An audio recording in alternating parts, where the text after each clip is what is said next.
Okay. So, negatives abound. Traditional ethics, so we looked at utilitarianism. Greatest progress toward more good for a greater number. That's powerful stuff. That's one of the traditional ethics models. We can go into that in detail. What I didn't talk about when we were talking about utilitarianism is there are similar kinds of ethics once you understand this fundamental dynamic, and one of which that I really quite like is pragmatism. This is an American school of thought that most people on the rest of the planet hate. The fundamentals of pragmatism are, if it works, it must be true. Let's not ask any other questions. Let's not say why. Let's not explore the bigger issues. Let's just, if it works, it's got to have something going for it. It's got to be right at some level. So we'll just run with it until it stops working, and then we'll try something else. No rational progress, but ongoing, incremental progress, that's all we can ask for. Can we achieve the outcome? We don't know, but we can make progress. Good enough, done. That's a pragmatism. Utilitarian is trying to get to that ultimate position, achieve it in the best way possible. The pragmatist says, I don't even know if we can get there. All I know is, if I do this, we can get to something a little bit better. Capitalism. I love capitalism. If you notice, communism is under the equality framework. Capitalism just completely reflects this. And you start looking at the capitalist ideologues, the people who use it not just as an operant system, but talk about it as a political system.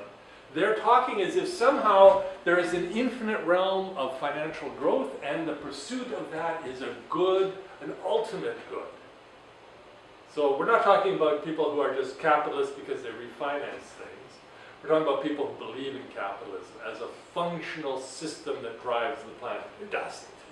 What it is, it's just a way of quantitatively analyzing particular patterns of growth. And that feels really good, and it feels really true. So it must be right.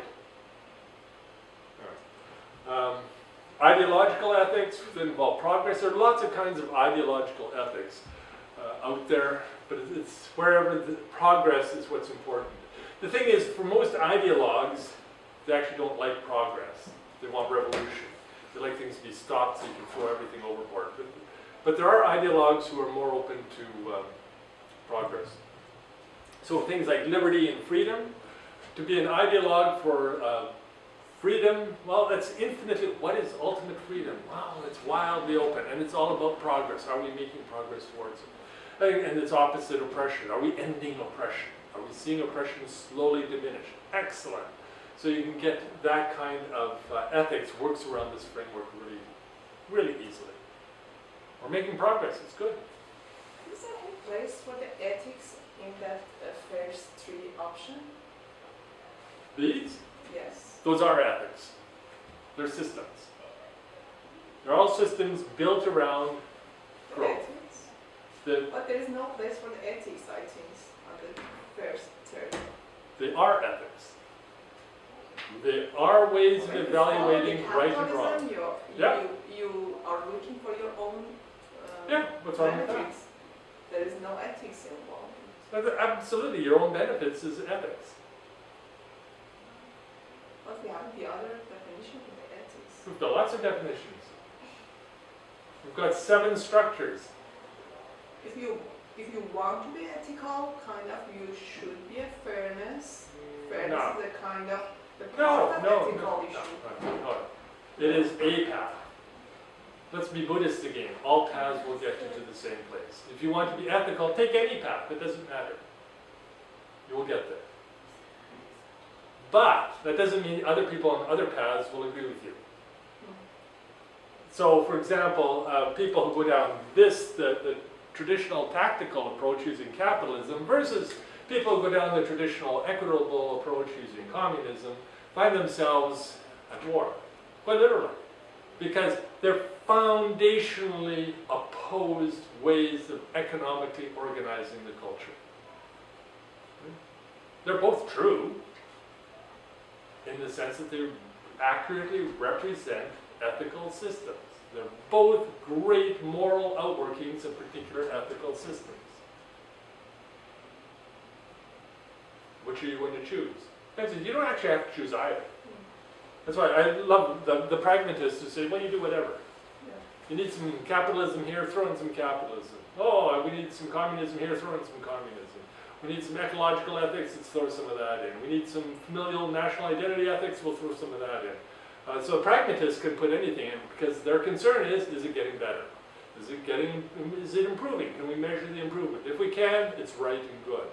So now what we've got is, this is serving as an incremental structure that frames all the other ethics. But you don't have to do that. For example, for pragmatism, when you want to achieve some goal, maybe you do some things against of the ethical value. So how you said that it's a tradition, it's an ethical value? I don't understand that. Hang on to that thought, because that's an important one, but you've got to get there. You've got to achieve enlightenment here. Enlightenment, recognizing these are all moral systems. That doesn't mean you like them. You might not. Say, camera, still working? Okay, good. Thank you. Organizational applications, and now we're getting to the end. So this is what makes these so important in organizational settings, is that all organizations have goals. If you don't have a goal, you don't have an organization. That is, people get together for many purposes, or they just gather. If they gather, they're not an organization. They're just an affinity group, this random crowd, the people on the beach. Or people organize themselves with a goal. They want to achieve an outing. They want to achieve a profit. They want to achieve a product. They want to achieve a meal. They want to achieve something. That is, they have a goal that has a developmental vector. They have decided this is the good we're going to achieve. We're going to design and implement a new software device. We're going to get together for a barbecue with our friends. Whatever it is, they have a vector of development, a directional arrow. We are here now, we have not achieved our goal, we know what our goal looks like, and now we've got to make progress towards our goal. That's the good thing. If we're not making progress towards our goal, we're falling apart as an organization, we're failing as an organization, we're fundamentally immoral as an organization. We're a waste of time. So if we're not going to get the barbecue done, and I put all this energy in, and you put all this energy in, this is bad. Our friends are horrible. They won't participate with us. This is morally a bad situation. Well, the weather won't cooperate, so the weather is bad, and that has a moral imputation to it. The gods, very quickly you move to the gods have frowned on our barbecue. They rained it out again, you know. So you get that sense, but the vector has to be there. Every organization has one, and then you're tracking progress and feeling good as you make your progress, or you're feeling badly as you're not. Morally bad. Ethical, it's an ethical system that drives the way you morally feel. You are making progress or you're not. But, so all organizations have goals, and following very logically is planning, program planning, financial planning, and then ongoing evaluation of systems and their impacts. Everywhere you look inside an organization, people have growth vectors, goals, and then they're incrementally evaluated. I mean, for you, you have your GPA. There we go. How to measure step by step whether or not you're proceeding towards your goal. Ticking off your courses and your GPAs, staying where it's, this is good, this feels really good, let's go out and celebrate. Okay? Well, are you sure you're in the right program? You see, it doesn't tell you that. Maybe you're in the wrong program and doing very well. What happens if you do straight A's, you achieve excellence here, you complete your degree and realize you hate business. In fact, all you really want to do is meditate on a mountaintop in Tibet for the rest of your life. You just wasted all this time and money when you could be doing that. Tells you nothing, but you have this wonderful academic record and accomplishment that you have achieved because you were going morally step by step along with what felt like the right thing, but the goal itself was the wrong one. But you didn't know. Didn't know until you were done. So was it a good thing to do? It felt so good when you were doing it. And then later on, you decide to found a high-tech startup, make $1 billion, and then buy the mountain in Tibet and, from the Chinese, and meditate on top of it.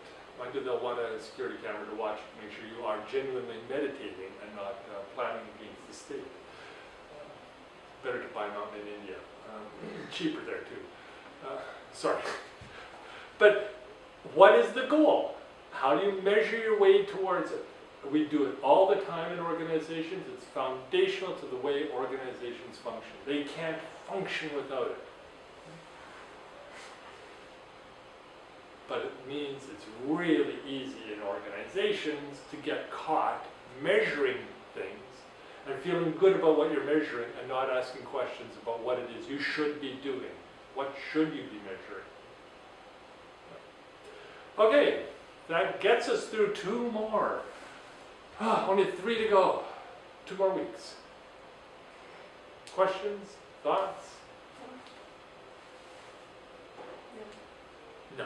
I know. Lots of things. So on the course website, I've got the readings that go with this, just updated. Finally, I managed to get some updated before class. I worked like crazy this weekend to get all this stuff done. You're getting stuff freshly written, freshly revised, and I hope it's working for you, that you're getting a sense of it. The thing is, we've gone through 4. The point of those 4 is not that one is right and the others are wrong.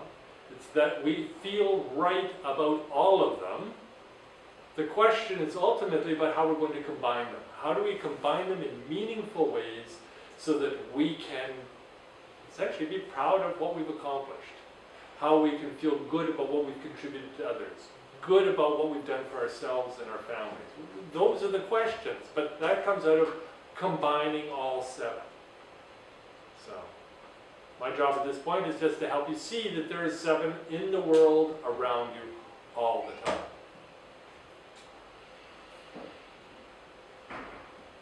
Look for them. If you can't see this one, this tactical one, you really aren't looking, because it is the foundation of all human activity. All complex civilizations are built around this principle. We will organize, we will measure what we're doing, we will improve. This is pure tactical reasoning.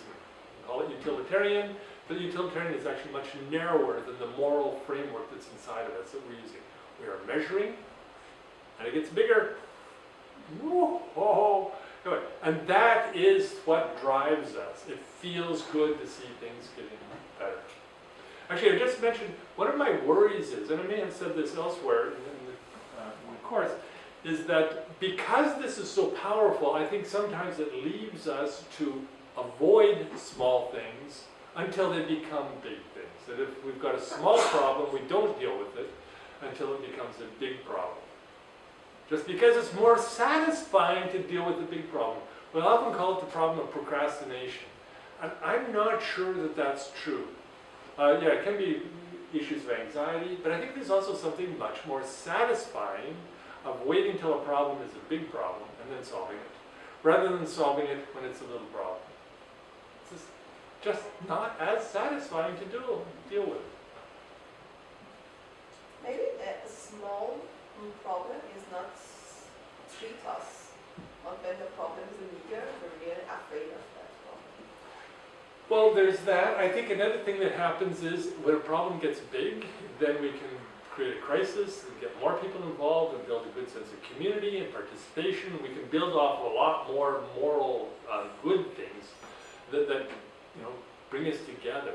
That is, a big problem has lots of positives hanging off of it as we engage it. I mean, I think one of my fears is that human beings really enjoy crises.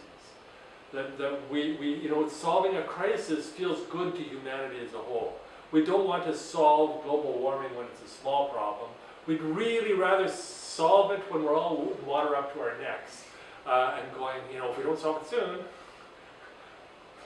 there will not be a tomorrow. Okay, this is going to be a really good problem to solve.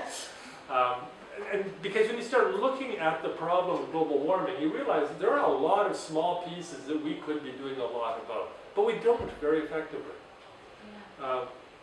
Why not? Why are we not doing stuff that's realistic and practical? Why do we try and wait for massive geopolitical changes? Human beings aren't very good at massive geopolitical changes. We're much better at doing small incremental things.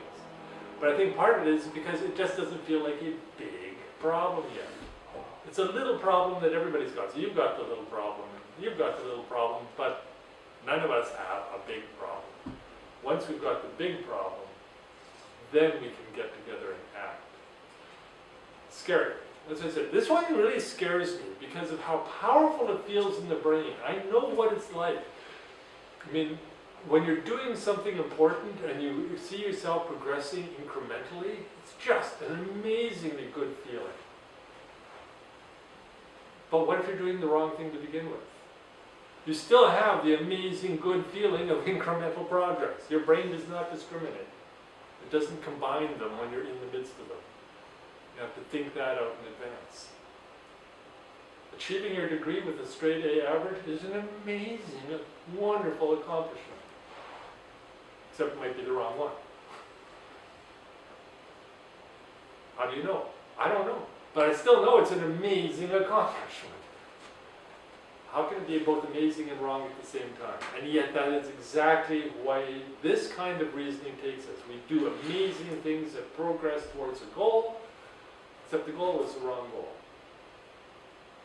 It's a different moral analysis that led us to choose the goal. So they start fitting together. We haven't figured out yet what's the moral analysis that helps us choose the goal, and that's next week. Start looking at strategic thinking.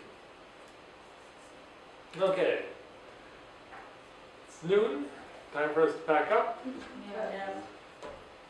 Thursday morning, I think we're back in our standard classroom. So, as far as I know, we're just looking at your mind maps from the ecological, environmental. Is that all coming along well? You hope so. Oh, and I've got to hand back your assignments. Yes. Okay, let me just shut this off.